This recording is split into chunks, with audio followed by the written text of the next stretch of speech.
ng 14 years sa kanila, nirelease ba ko dahil nag-forward ko sila sa UK.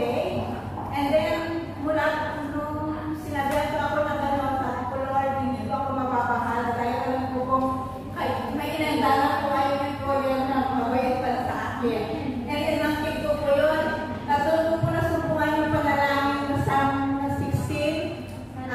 Dinasal ko po yun palagi at salamat sa Diyos. Answer prayer po ako. Dahil dito mismo sa gawain sa taas, Sunday po ako noong dati. Talagang kinilala ko talaga ni Lord yun dahil pumunta po mismo dyan sa taas yung employer ko. In-interview niya po agad. Sabi po niya, after the interview, sabi niya, please don't make any more interviews. I will hire you. Sabi ko, Lord, salamat po. Nanagdag siya ng gawain na yun na pinagsigawan ko na po sa Panginoon at yun na nga po, na-hire po ako. And then, nagtagal po ako sa kanila ng 3 years. And then the same, nag-migrate po sila sa UK. So, nirelease po ako after 3 years. But na-recommend po niya ako doon sa kaibigan niya. So, mayroon po ako agad amo. But, unfortunately, yung amo ko po na yung nakaibigan ng pangalawa kong naging amo ay nagkaroon din po ng financial problem. So, nirelease po niya ako. Mag-1 year pa ako dapat ng January. Nirelease po niya ako ng December 31. Hinayaan po niya ako maghanap ng amo. And then, sabi ko, Lord, hindi po ako mababahala. Pinangahawakan ko pang pangako niyo. Alam ko po may nagdala po kayo sa akin. And then, yun po yung nag-asa akin si Brother Stephen 2 weeks before that na meron ka bang kilala na natatapos ng second year ng January. Sabi ko, sorry, I had no one. And then sabi niya, bibigyan niya rin yung employer doon sa isang asahan namin. Pero matatapos pa po siya ng June. And then, nung kinausap na pa ako nung amo ko na i-release ako ng December, tinawagan ko pa agad si Brother Stephen ng gabi na. Sabi ko, Brother Stephen, i-release ako ng amo ko ng December daw. Sabi niya, don't worry. Sabi niya, bukas palalaman mo. And then Sunday po yun, November 28 or 27 and sabi, nung Sunday na yun, tinawagan po niya, sinapunta pa ako agad sa lugar na yun, in-interview po agad, sabi po ng amo, i-hire niya ako. Sabi niya, pero kung halimbawa na uuwi ka dahil sa COVID pa po noon, sabi niya, I'm sorry kung halimbawa uuwi ka, hindi kita mahintay. But sabi ko, Lord, hindi ako uuwi. Dahil sa yung reason naman na experience siya, so nakapag-process pa po, na-hire po ako.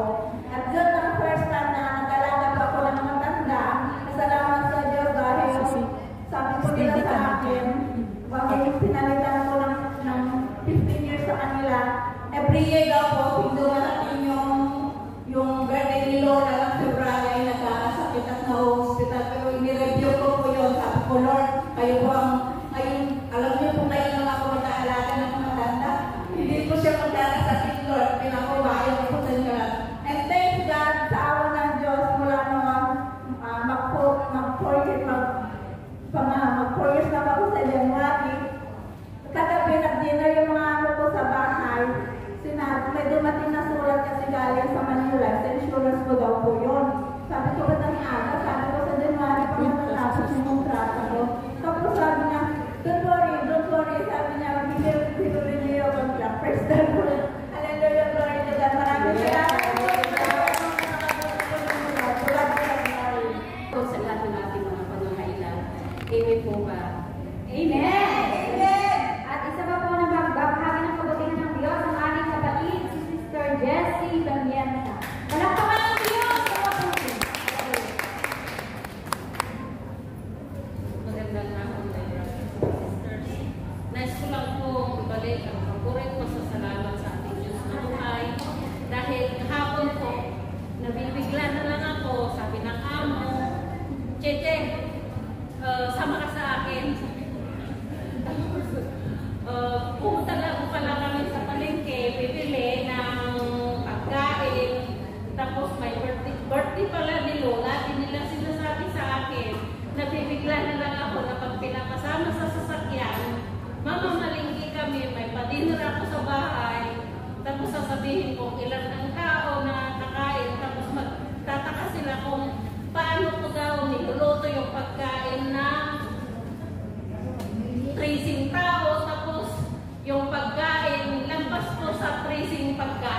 Wow. Kaya papuri po sa Diyos dahil binibigyan pa rin niya ako ng kalakasan. Amen.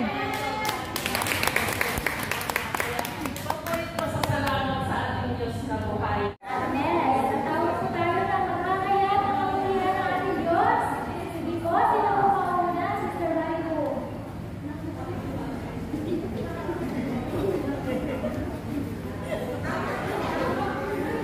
Gusto ko lang ako ibalik ang pagpuli ko sa salamat ng ating Diyos na buhay. Salamat po, Yahweh, sa nakalimutan na naman isang taong birthday na ating anak at ng ating asawa. 12 na po siya. Yung anak ko na po yun is American baby. Answer prayer ni Yahweh na yung batang yun, nung pinag-bubukis ko dito, gusto kong tanggalin dahil daw may abnormalities pag pinanganak. Pero praise the Lord kasi naglilingkod na rin po siya kay Yahweh ng Shaddai. At isa pa po pinagpapasalamat po sa ating Diyos. Ngayong araw po na ito, mamayang hapon po, yung bunso kong anak ay makukomission na rin maging altar server. Kaya dalawang anak ko na po ang kasama ko naglilingkod kay Yahweh El Shaddai.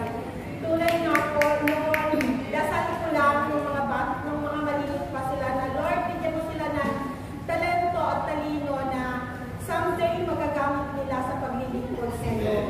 Tunay nga po na napakabuti ng ating Diyos, hindi ko po sila sinabihan. Sila po mismo ang kusang nagsabi sa akin na gusto nilang mag-serve. Lagi ko kalong sa kanila ko, mag-serve sila dapat po puso. Ganun naman po, ang sagot ko nila sa akin, gagawin nila lahat para kayanin lahat ng mga pagsubok ng pagiging altar server sa Pilipinas dahil tuloy ako na hindi ganun kadali.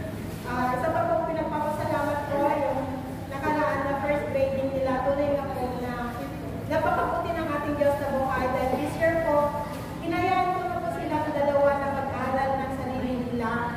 Ako na lang po taga-himay. Hindi ko na sila ginagayad sa mga studies nila. Sila na lang po. At pupuri sa ating Diyos na buhay dahil tunay nga po na binigyan niya sila ng talino, Lord. At ang pag-grading po kasi ang una kong tinitingnan kung ano yung grades nila sa good moral, right conduct and good moral, sa GMRC nila. Yung gusto ko po nakakuha ng 98 na grades niya. Yun po ang pinakamataas na grades niya. Pati din po yung panganay ko. Dahil sa atin po, mas mahalaga yung pagkatao kesa yung talino. Kaya maraming salamat po, Yahweh El Shaddai. Amen. Sino pa po? Sino pa po ang mga pinagpala? Although lahat po tayo pinagpala, pero sino po ang magbabahagi ng pinagpala sa kanila?